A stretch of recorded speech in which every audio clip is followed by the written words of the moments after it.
Bonjour, ici Émilie Plante pour le blog de Best Buy. Aujourd'hui, je vais vous parler du mélangeur sur socle K400 de KitchenAid. J'ai testé le modèle qui vient avec un gros pichet de 1,6 litres, puis un petit contenant portion individuelle de 16 onces. C'est un mélangeur qui est super puissant. Qui est doté d'une puissance de 1200 watts. C'est aussi un mélangeur qui vient avec plusieurs pré-réglages. Il y a 5 vitesses, 3 pré-réglages, un pour broyer de la glace, un autre pour les boissons glacées et un autre pour les boissons frappées, ainsi qu'un pré-réglage pour l'auto-nettoyage dont je vais vous parler un peu plus tard. C'est un mélangeur qui permet de faire un démarrage en douceur quand vous préparez de la nourriture. Ce que ça fait, c'est que dans le fond, le démarrage en douceur permet aux ingrédients de descendre jusqu'au fond, puis jusqu'aux lames dans le fond, pour pouvoir être mélangés plus efficacement, broyés plus efficacement. Ça attire vraiment tous les ingrédients vers le bas. Dans le guide de départ, on suggère d'essayer comme plusieurs réglages, plusieurs vitesses selon les recettes pour apprivoiser, si on veut, ce mélangeur-là. Dans le fond, il est quand même très puissant, donc souvent vous n'avez pas besoin d'aller à la vitesse maximale pour mélanger vos ingrédients ou pour les réduire en purée. Ce que je vous suggère avant de commencer, c'est de poser le socle que voici sur une surface plane. C'est vraiment très lourd. Et puis, quand le pichet est sur le socle, ne soulevez jamais, dans le fond, tout le mélangeur par le pichet. Il faut vraiment, si vous avez à le déplacer, vous prenez le socle parce que sinon, vous pourriez faire des dégâts en prenant le mélangeur par le pichet. Pour ce qui est du mélangeur, du pichet de 1,6 litres, pour le faire entrer sur le socle, vous allez voir, il y a une petite encoche ici, puis il y a une petite encoche à l'avant du socle, donc il faut toujours le déposer, l'encoche vis-à-vis celle du socle, avec la poignée qui est sur le devant. Donc c'est comme ça que ça fonctionne.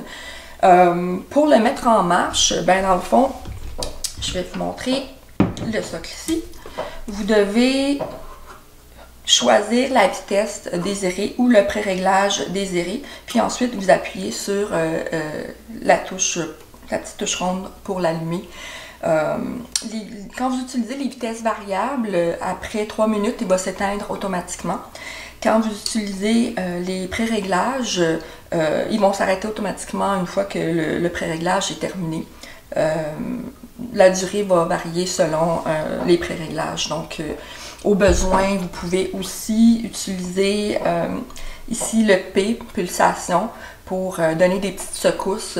Des fois, si le mélange est un peu pris et il a besoin d'être remué un peu, vous pouvez donner des secousses. Par contre, si vous voyez que c'est vraiment coincé, vous avez l'option ici sur le couvercle, vous ôtez le bouchon, puis il y a un pilon qui vient avec le mélangeur, donc vous pouvez appuyer, faire tourner, pousser le mélange vers le fond, comme ça les lames vont pouvoir mélanger, réduire en purée, broyer les ingrédients. Donc c'est assez intéressant, le pilon, c'est la première fois que j'utilisais un mélangeur avec un pilon, donc c'est quand même intéressant. Dans le cas de la recette que j'ai préparée avec le pichet, j'ai pas eu besoin d'utiliser le mélangeur parce que ça s'est fait vraiment comme un charme. Donc ce que j'ai fait, c'est que j'ai préparé un potage, un velouté de poireaux et de pommes de terre avec des ingrédients qui étaient déjà cuits, donc qui étaient déjà ramollis, l'eau de cuisson. J'ai pas eu besoin d'utiliser une vitesse vraiment très extrême. Ça s'est mélangé vraiment comme un charme. La texture était très homogène, ça avait l'air super appétissant. Bon résultat. Dans le fond, c'est ça. Puis pour ce qui est du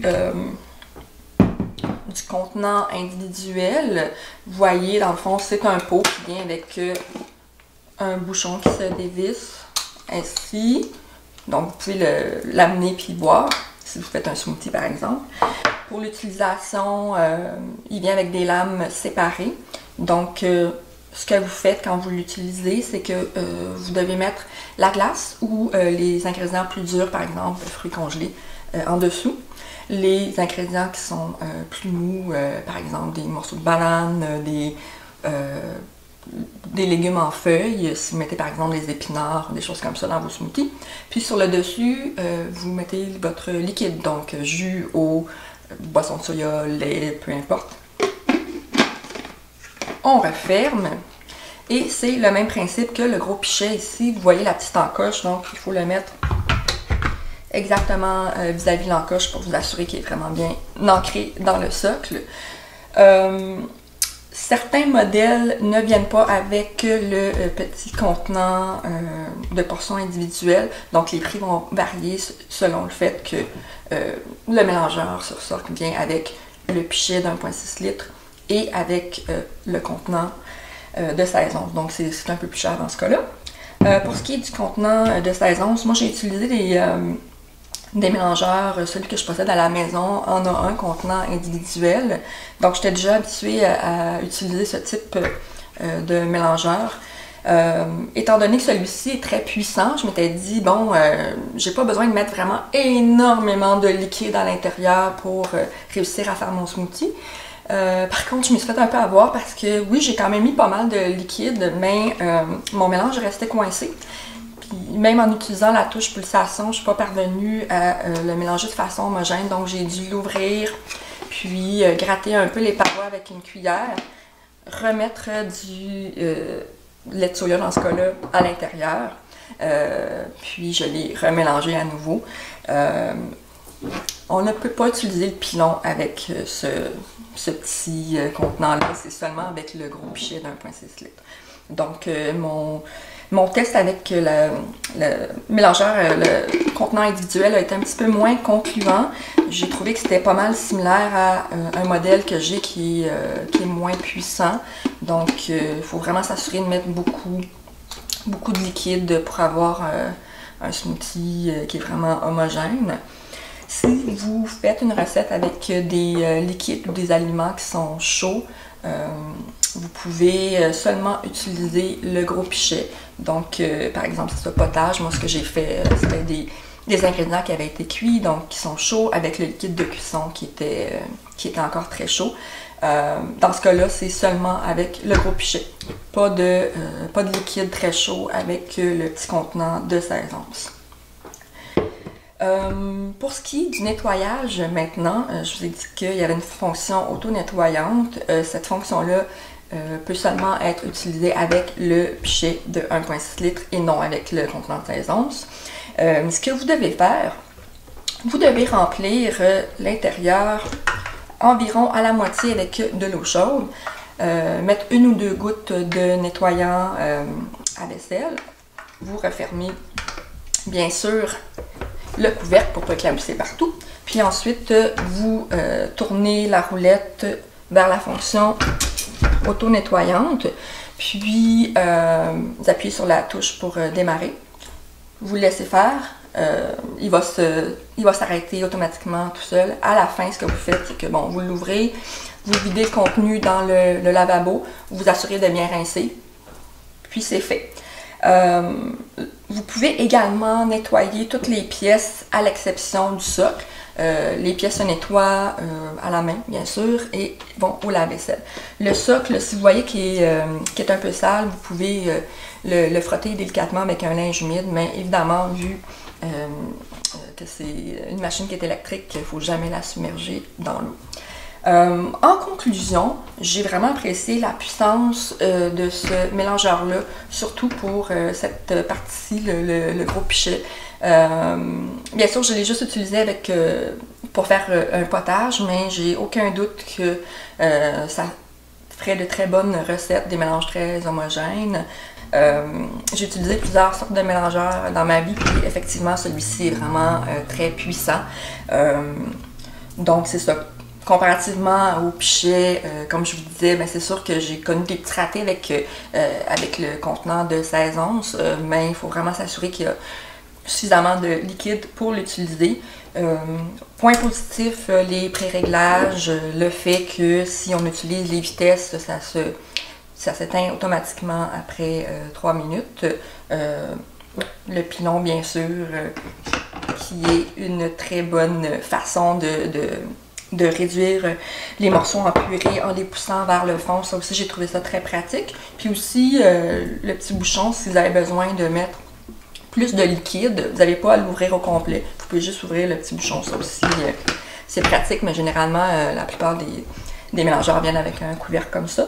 Donc, c'est quand même une évaluation qui est assez concluante, je vous dirais. Un autre point négatif, par contre, c'est peut-être que le soc est vraiment très lourd. Donc, si c'est un mélangeur que vous allez poser dans un coin de la cuisine, puis jamais le soulever, c'est parfait. Si vous voulez le mettre, par exemple, dans une armoire, vous risquez de vous faire des muscles à la longue parce qu'il est vraiment très lourd. Mais bon, c'est pas un méga point négatif dans ce cas-là. L'autre chose aussi, c'est que c'est pas un pichet qui est fait en verre. Ça non plus, c'est pas en verre, c'est en plastique sans BPA. J'ai une petite préférence pour les pichets en verre, mais encore là, tout dépend des goûts. C'est pas nécessairement un aspect négatif. Ça peut être aussi un aspect positif. Ils sont faciles à nettoyer, faciles à entretenir, il n'y a pas de problème. Donc, en gros, c'est quelque chose que je vous suggère si vous faites souvent manger, que vous avez besoin d'un mélangeur qui est vraiment puissant. Pour ce qui est du modèle avec le petit contenant de 16 onces, ça c'est selon vos préférences. Si vous aimez faire des petites portions individuelles de smoothie par exemple, puis pouvoir partir facilement avec au travail ou à l'école, c'est une bonne suggestion. Donc c'était Émilie Plante, je vous parlais du mélangeur K400 de KitchenAid.